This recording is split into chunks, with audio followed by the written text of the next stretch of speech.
Today, we're making Today, we're making pappardelle with brown butter, ricotta salata, and sage. Places, quiet on set. What's up, everyone? Whoop. I think we're gonna keep this button undone. You know, I had a little bit of interest to this video. You know, like, will it pop open? Will it not? Did I wax? Did I not? I didn't. I don't know why people do that. Why would you ever wax chest hair? It's, you know, it's there. What are you gonna do? And it looks weird if it's without. Okay, this is not a video about chest hair. It's a video about ricotta salata. All right, let's meet our ingredients. We got sage. Pick a leaf. Any leaf. Ricotta salata is gonna be the star of, well, actually, that's a lie. Sage is really the star of today's show, after me, of course. But ricotta salata is such an amazing cheese. See how it just breaks off in like a chunk? Ricotta salata is a sheep's milk cheese that's been pressed and salted and aged for a little bit. It has such a nice little salty bite. It's vaguely sheepy, but it's got this weird texture to it because it's nice and dry. That doesn't make sense. Oh.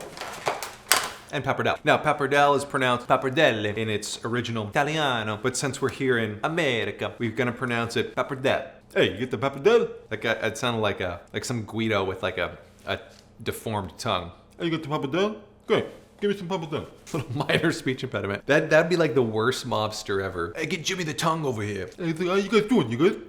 Everybody great? Oh, and butter. Butter's gonna play a key part in this. We're actually gonna be browning this butter. We're gonna make it smell nice and nutty, and it'll bitter it up a little bit. It'll be the perfect balance to this slightly sweet cheese. It'll be awesome. That was pretty close. God, I'm so good. We need 60 grams of cheese. That was 53. Oh, 66, too much, shoot. Oh no. Oh, 61 right on the dot. Okay, great. And 60 grams of butter. Now, I know this seems like a lot of butter, but this is gonna feed 4 people at least, or just 1. I count as 2, right? We need 30 grams of sage leaves for this, but don't throw away the stems because they have flavor too. So we're gonna save those, but we want these beautiful, giant, velvety sage leaves for the actual dish. And what we're gonna do is fry them first. Now, I like to leave on just a little bit of stem on the leaves so that we can pick them out of the butter as they fry without damaging the delicate leaf.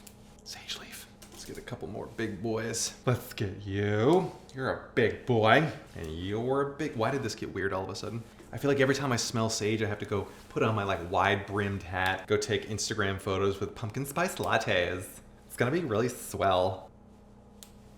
I did just chug a Starbucks drink. It was not a PSL, in case anybody's curious. It was the sugar cookie flavor. Have you had those? Oh, so good. I just do a couple of pumps of that, triple shot on ice with like just a tiny little splash of almond milk or oat milk. There's no difference. Or even regular milk. There's a slight difference, but not much. All right, we've got our sage all ready to go. When I learned how to play piano as a kid, I think Scarborough Fair was like one of the earliest songs. I always thought it was weird that it was a song that, and you had to name all these herbs in it. Parsley, sage, rosemary, and thyme. And the whole song is like, hey, are you going? Are you gonna go to Scarborough Fair? Maybe there's more to it, but it always seemed like a weird song to just ask a simple question. Like all it would take is somebody saying, yeah, I'm going. But I love grating on a microplane. If you don't have a microplane, I would highly recommend getting one. Those box graters are the absolute worst. I've cut myself so many times. Maybe it's user error. Let's get a cooking. It was so unceremoniously just like dumped in there. We're just gonna eat our butter. Bam! We're just gonna melt the butter over medium heat, and then we're gonna add our sage leaves. Melty, melty, melt. You know what, I don't have patience. We're just gonna go ahead and add them. And I'm also gonna throw all the stems in here as well, just because I think they're gonna help imbue their flavor into the butter. Imbue, is that what I'm trying to think of? We'll just go with it. But look at this, look at this leaf. This is ginormous. Next, I'm gonna get my leaf drying station all set up. I just use a 1/3 sheet pan, something like that. And a little cooling rack, and then some paper towels. You don't have to use all this. You could use a plate with paper towels, that's fine. The point is, we just need somewhere to stash these leaves after they're done frying, but before we're done cooking. This whole place smells like sage right now. It's incredible. Smells like Scarborough Fair. Time for the chef's eye cam. Look at that. Fry, baby, fry. I don't want that butter burning or those leaves burning. Then we end up saging the whole place and getting rid of all the evil spirits. Hi, can you sage my apartment? I feel like there's some bad juju. That sounds like something you can't say. All right, I'm just gonna slowly start pulling these guys out. At least the ones that are done. See, this is why having a little bit of the stem comes in handy because it gives you something to grab onto. If I grab kind of in on the leaf part, that'll just snap right off. It's like playing a game of Operation. And we don't have to pull them all out. I'm just gonna try to save maybe 12 of the biggest ones. Nope, you're not big enough. You must be this wide to ride.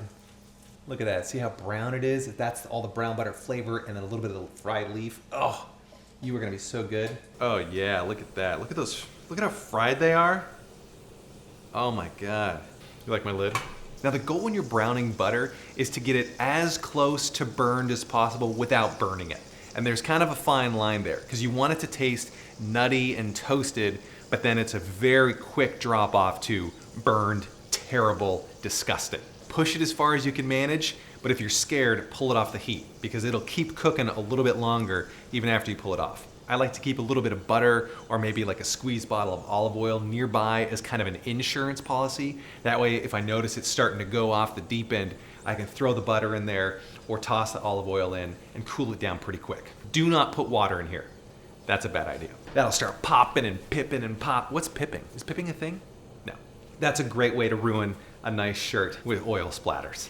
Ask me how I know. Why do you think I wear this now? Oh sure, I'll sample one of these.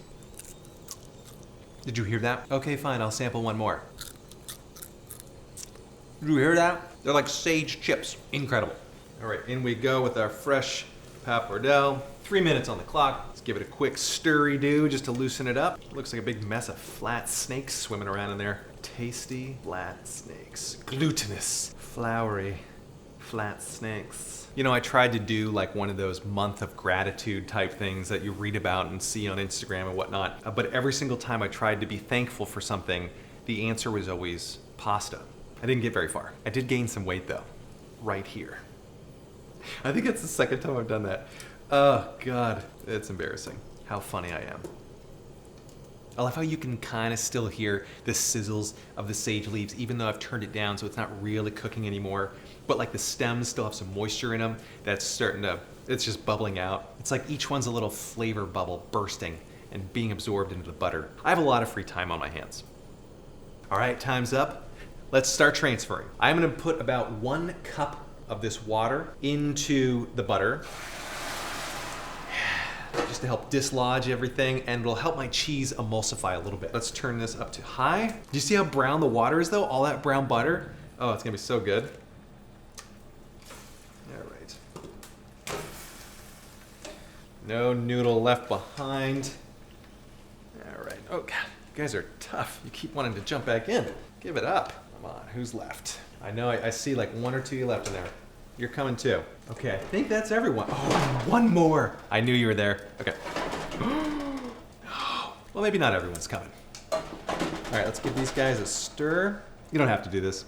Sometimes biting into a big, thick nest of pappardelle is one of the greatest sensations on earth. I haven't had many sensations. I'm gonna add most of my cheese, but I'm gonna reserve just a little bit for topping. All right, I'm gonna add a little bit more water just to help that cheese melt a little bit.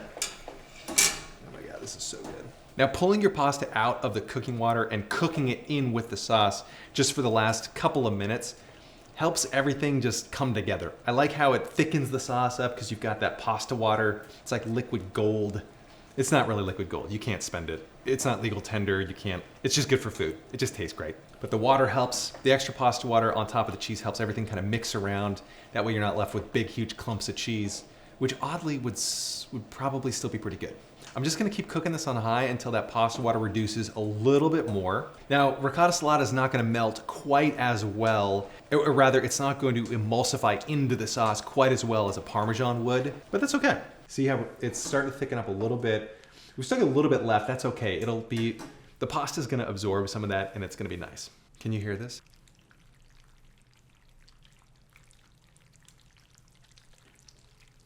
Doesn't that sound amazing? Oh my God. I'm aroused right now.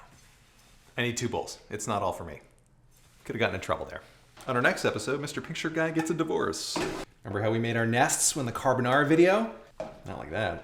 Not like that either. Grab a chunk, spin it around. Actually, that's not a very good nest. This pappardelle isn't cooperating. And it's the pasta's fault, not mine. That's all right. Pappardelle's hard to get a good nest going, right? Nobody comment and say like, oh yeah, no, it's super easy. You just got to do it the right way. Shut up. All right, let's not forget a couple of sage leaves on top, and maybe we're doing a little Iwo Jima moment, just planting a flag in the top. It's like a little sage flag. There we go. Brown butter sage, ricotta salata, pappardelle. I like it. It looks like a little Iwo Jima flag, and it's like snowing around it now. Isn't that great? All right, thanks so much for watching. Washing again? Thanks so much for watching. If you like this one, don't forget to like and subscribe. If you didn't like it, watch it back a few more times and rethink everything in your life up until this moment. I'm your host, Anthony Ledon, and this has been another episode of Mr. Pink Shirt Guy. You can subscribe, or over here, you can click on some other playlists or some other videos. They're amazing too. All right, thanks again. Adios. Adios? This is Italian food. Arrivederci? Later.